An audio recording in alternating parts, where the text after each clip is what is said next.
కర్కాటకం వారికి కనుక చూసుకున్నట్లయితే మీకు ధనస్థానంలో కేతు ఉంటూ ఆ యొక్క ధనస్థానంలో 3-4 తేదీలు చంద్రుడితో కలిసి ఉన్నారు. 2-3-4 తేదీలు ఇంచుమించుగా.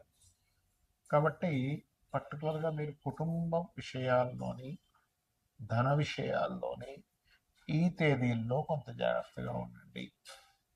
అదేవిధంగా కాస్త ఎవరితోనైనా మాట్లాడేటప్పుడు ఆర్గ్యుమెంట్స్ కానీ డిస్కషన్స్ కానీ చేసేటప్పుడు కొంచెం ఈ నెలలో ఈ మీకు 3వ అధిపతి కమ్యూనికేషన్స్ కారకుడైనటువంటి 3వ అధిపతి 12వ స్థానాధిపతి బుధుడే అవుతున్నాడు.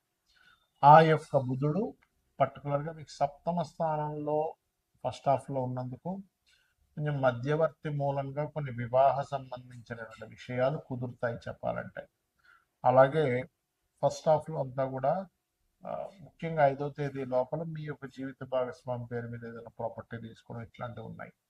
కాకపోతే 5వ తేదీ నుంచి ఎప్పుడైతే మీ 4వ అధిపతి అష్టమంలోకి మారుతున్నాడో తాతగారి ఆస్తికి సంబంధించినటువంటివి ఏవైతే చిన్న చిన్న వివాదాలు ఏవైతే ఉన్నాయో అవన్నీ కూడా క్లియర్ అవ్వడం జరుగుతుంది. అంటే ప్రాపర్టీ రిలేటెడ్ సంబంధించినవి, ఎడ్యుకేషన్ రిలేటెడ్ సంబంధించినవి, ఇలాంటివి ఏమైనా కొన్ని సంశయాలు ఉండిపోతుంటాయి. అవి క్లియర్ అవ్వడం అనేటువంటిది చూపిస్తుంది బలంగా. ఇష్టపడిన వారిని వివాహం చేసుకోవాలనేటువంటి సంకల్పం కూడా కొంతవరకు నెరవేరుతుంది. అయితే మీరు వివాహ సంబంధించినటువంటి ఏమన్నా కానీ 17వ తేదీ లోపల పెట్టుకోవడం కొంచెం తొందరగా మీకు కుదురుతుంది. 17వ తేదీ తర్వాత అష్టమంలోకి అధిక గ్రహాలు వస్తున్నాయి కాబట్టి ముఖ్యంగా 17 నుంచి ఈ మంత్ ఎండింగ్ వరకు కూడా ఆల్మోస్ట్ పంచగ్రహ కూటమి అష్టమంలో ఉంటుంది. కాబట్టి ఇక్కడ ఏంటంటే రీసెర్చెస్ పిహెచ్డీస్ చేయడం చాలా అనుకూలంగా ఉంటుంది. కానీ వాహనం మీద వెళ్ళేటప్పుడు మాత్రం కాస్త స్లోగా వెళ్తూ ఉండండి. అష్టమంలో 4వ అష్టమంలో ఉన్నప్పుడు సర్వసాధారణంగా ఇది కొంచెం వాహన ప్రమాద సంబంధించిన సూచనలు కూడా ఇస్తూ ఉంటుంది. అదేవిధంగా భాగ్యశని తండ్రి గారి ఆరోగ్య విషయం పట్ల కాస్త జాగ్రత్త వహిస్తూ ఉండాలి. మరియు అదేవిధంగా బ్యాంకింగ్ లేనట్లయితే టీచింగ్స్ అండ్ ఎనీ ఫైనాన్షియల్ రంగాలకు సంబంధించిన ఉద్యోగ అవకాశాల కోసం చేసే ప్రయత్నాలు మాత్రం ఫలిస్తాయి. అలాగే మీరు ఎక్కువగా స్కందుని ఎక్కువగా ఆరాధిస్తూ ఉండండి. మరియు గణపతి యొక్క ఆరాధన మూలంగా మీకు ఫైనాన్షియల్ కూడా చక్కగా ఉంటుంది. గణపతి ఆరాధన, సూర్య భగవానుడికి అర్ఘ్యం వదలడము, కేతు గ్రహం దగ్గర దీపారాధన చేయండి. ఖచ్చితంగా మీకు ఫైనాన్షియల్ గ్రోత్ వచ్చి తీరుతుంది. చాలామంది గోచార ఫలితాలతో పాటు జన్మజాతకం చూపించుకుంటే అసలు ఎటువంటి విషయాలు తెలుస్తాయని నన్ను చాలా మంది అడుగుతున్నారు. దానికి నేను మీకు ఒక క్లారిటీ ఇస్తాను. మొట్టమొదటిగా మనకి జన్మజాతకం అనేటువంటిది ఎలా ఏర్పడుతుంది? మనము పూర్వజన్మల్లో చేసిన కర్మలు ఈ జన్మల్లో చేస్తున్నటువంటి కొన్ని నిర్ణయాల మూలంగా కూడా మనకి గ్రహాల యొక్క అనుకూలత ప్రతికూలత అనేటువంటిది లభిస్తుంది. గుర్తుపెట్టుకోండి. అయితే 90% ఆఫ్ పూర్వజన్మల్లో ఒక 10-15% మనకి ఈ జన్మలో చేసేటువంటి ధర్మబద్ధంగా ఉండడం ఇట్లా జరుగుతుంది. అయితే ఇక్కడ ఏ గ్రహం బలంగా ఉంది, ఏ గ్రహం బలహీనంగా ఉంది, ఏ భావం బలంగా ఉంది, ఏ భావం బలహీనంగా ఉంది, ఏ భావం ఏ విషయాన్ని చెప్తుందని చెప్పేది జ్యోతిషాస్త్రం. అంటే దీనివల్ల మనకేమిటి అంటే చూడండి, మన బాడీలో మన శరీరంలో ఫలానా వైటమిన్స్ తగ్గాయి అని తెలుసుకున్నాక ఏం చేస్తాం? వైటమిన్స్కి వస్తామని సమ్ టాబ్లెట్స్ తీసుకోవడం, పిల్స్ తీసుకోవడము, లేకపోతే ఫలానా ఫుడ్ తీసుకోవడము, ఫలానా ఫుడ్ ఆపడము చేస్తూ ఉంటాం కదా. ఎందుకు? శరీరం బాగుండడానికి. అలాగే మన జన్మజాతకంలో ఉండేటువంటి యోగాలను పరిశీలన చేసి ఏ భావం బలంగా ఉంది, బలహీనంగా ఉంది. ఉదాహరణకి వాళ్ళు శారీరకంగా బలహీనంగా ఉన్నారు అంటే లగ్నభావం బలహీనంగా ఉందని అర్థం. అప్పుడేంటి? ఆ లగ్నభావాన్ని స్ట్రాంగ్ చేయడానికి లగ్నాధిపతి ఎక్కడున్నాడని తెలుసుకొని దానికి సంబంధించిన దానాలు ఇవ్వడము, దానికి సంబంధించిన ఫుడ్ తీసుకోవడము చేస్తూ ఉంటాం. అలాగే ధనం ఎంత మనం ప్రయత్నం చేస్తున్నా ఇవాళ రేపు సొసైటీలో ఇబ్బంది పడుతుంది ఏదైనా ఉంటే ధనం కోసమే ముఖ్యంగా. దాని తర్వాత రోగ శత్రువుల కోసం ఇబ్బంది పడుతూ ఉంటారు. అయితే ఇక్కడ ఈ ధనాధిపతి ఎక్కడున్నాడు అనేది ముఖ్యంగా తెలుసుకోగలగాలి. ధనాధిపతి కనుక బాగున్నట్లయితే చాలా మంది చూడండి పెద్దగా ఏం చదువుకోలేదండి, కానీ ఏంటో ఆటోమేటిక్గా డబ్బులు వచ్చేస్తున్నాయి ఆయనకి, ఆ వ్యాపారం పెట్టాడు ఈ వ్యాపారం పెట్టాడు అనుకుంటారు. అంటే చదువుతో సంబంధం లేకుండా ధనం వస్తూ ఉంటుంది కొంతమంది. మరి కొంతమందికి అసలు ఆయన పెద్ద పని చేసే అవసరం ఉండదు.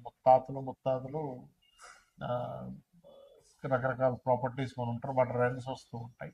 ఏమిట్రా ఇది అనిపిస్తుంది. అదంతా పూర్వజన్మ కర్మ. అయితే ప్రతి మనిషి కూడా వాళ్ళ రెండవ అధిపతి ఎలా ఉన్నాడో చూసుకోవాలి. రెండవ స్థానాధిపతి కనుక బలహీనంగా ఉంటే వాళ్ళు ఎన్ని ప్రయత్నాలు చేస్తున్నా ధన విషయంలో పాపం వెనకబడుతూనే ఉంటారు. ఆ ఒక్క చిన్న లిటిగేషన్, అంటే చిన్న ఎగ్జాంపుల్ చెప్తా చూడండి. ఒక వ్యక్తికి ఇక్కడ క్లాట్ ఏర్పడింది అనుకున్నాం. ఈ చెయ్యి కాలు తిమ్మిరి అయి పెరాలసిస్ వచ్చింది, సంథింగ్ ఆగిపోయింది. మీరు దీనికి మీరు ఎంత చేస్తున్నా సరే మీకు సెట్ కాదు అంత ఈజీగా. క్లాట్ ఎక్కడ ఏర్పడిందో అది కరగాలి. అది కరిగితే రక్త ప్రసరణ అయితే దాని వేవ్స్ కనెక్ట్ అయితే బాడీ మన బుర్రలో ఉన్నటువంటి మెదడులో ఉన్నటువంటివి ఏవైతే ఉన్నాయో అవి కనెక్ట్ అయితే అవి ఖచ్చితంగా ఆటోమేటిక్గా వాళ్ళకి సెట్ అయిపోతుంది. అట్లాగే మనం పూర్వజన్మల్లో ఎక్కడ ఏ కర్మ మూలంగా అక్కడ ఆగింది, దానికి సంబంధించినటువంటి విషయంలో మనం ఎట్లా తెలుసుకోవాలి అనేటువంటి విషయం చెప్తుంది జ్యోతిషాస్త్రం. కాబట్టి మీ ధనాధిపతి ఎవరు, ఆ రూపంలో మీరు కనుక చిన్నప్పుడు చదువుకోవడము, దానికి సంబంధించిన వర్క్స్ నేర్చుకోవడం ద్వారా బాగుంటుంది. అదేవిధంగా మనం చేసే ప్రయత్నాలు అనుకోండి, మనం ఏ దిశలో ఉండాలి, అలాగే సంతాన అభివృద్ధి, అసలు సంతానం ఎప్పుడు పొందితే మంచిది, సంతాన అభివృద్ధి అవ్వాలంటే ఏం చేయాలి, మనకి ఇవాళ రేపు అందరూ ఇబ్బంది పడుతుంది దేని గురించి అంటే రుణాలు ఉన్నాయని, రోగాలు ఉన్నాయని, శత్రుత్వాలు ఉన్నాయి. ఇవి అసలు ఎందుకు ఏర్పడుతున్నాయి, మనం ఏ కర్మ వల్ల వీళ్ళందరూ ఏర్పడ్డారు మన చుట్టూ. అలాగే వివాహం అసలు ఎప్పుడు చేసుకుంటే మంచిది, ఇలాగా అనేకమైన విషయాలు. అంటే ప్రొఫెషన్లో ఎందుకు ఎదగలేకపోతున్నాం, ప్రొఫెషన్లో ఎక్కువ చేంజ్ అయితే మంచిదా, విదేశాలకు వెళ్ళుంటే మంచిదా, లేనట్లయితే ఇన్వెస్ట్మెంట్స్ ఎప్పుడు చేస్తే మంచిది, ఇలా ఒకటి రెండని కాదు, అనేకమైనటువంటి అంశాలు. రత్నం గురించి కానివ్వండి, మనం తెలియక ఏం చేస్తామంటే ఏదో రత్నం పెట్టేసుకుంటాం. అలా కాకుండా స్పెసిఫిక్గా మీకు ఫలానా రత్నం వల్ల కొంత సపోర్ట్ లభిస్తుంది. ఒక విషయం చెప్తాను, రత్నం పెట్టేసుకోగానే వెంటనే కోటీశ్వరుడు అయిపోతారు అనేది పూర్తిగా అబద్ధం. కొంత మీకు సపోర్టివ్గా ఉంటుంది. ఎలా అంటే ఒక మనిషి చూడండి డిప్రెషన్లో ఉన్నప్పుడు ఒక ఫ్రెండ్ వచ్చే ఎందుకు ఏమవుతుంది ఇంకా అని ఒక చిన్న ఒక మాట మనకు తెలియని ఒక గుండె ధైర్యాన్ని ఎలా ఇస్తుందో, సేమ్ యాజ్ ఇట్ ఈజ్ మీరు ఏదైతే రత్నాన్ని ధరిస్తారో ఆ రత్నము కూడా మీరు ఏదైతే స్పెసిఫిక్గా ఫలానా గ్రహం బాగుంది అన్నప్పుడే ధరించాలి. అదర్వైజ్ మీరు రత్నం అవాయిడ్ చేసేసి చక్కగా రుద్రాక్షం లేకపోతే మీ ఇష్టదైవం యొక్క రూపైనా ధరించవచ్చు. అలా అసలు మీరు రెగ్యులర్గా చేసేటువంటి పూజలో ఏ దేవతని ప్రత్యేకంగా మీరు కనుక పూజించినట్లయితే మీ పూర్వజన్మ కర్మలు తగ్గుతాయి అనేటువంటిది.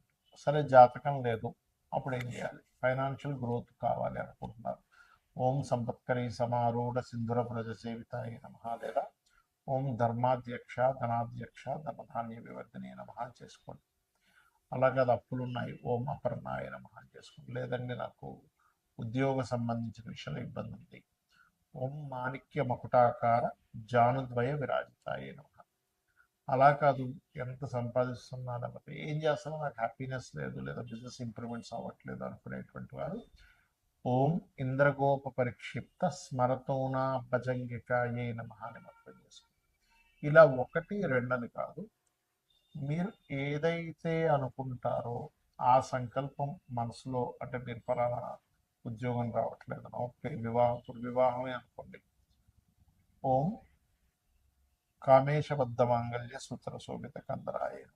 అంటే ఇక్కడ ఏంటంటే చాలా మంది చేస్తున్న మిస్టేక్ ఏంటంటే ఆ సమయం వచ్చిందో లేదో జన్మజాతకంలో చూసుకోకుండా అది రావట్లేదు అది అవ్వట్లేదు అని బాధపడుతూ ఉన్నారు. అంటే ఎలా అంటే ఉదాహరణకి ఒక విత్తనం వేసి ఒక భూమిలో ఒక విత్తనం వేసాం, చెట్టు వస్తుంది, మొక్క మొలుస్తుంది వస్తుంది.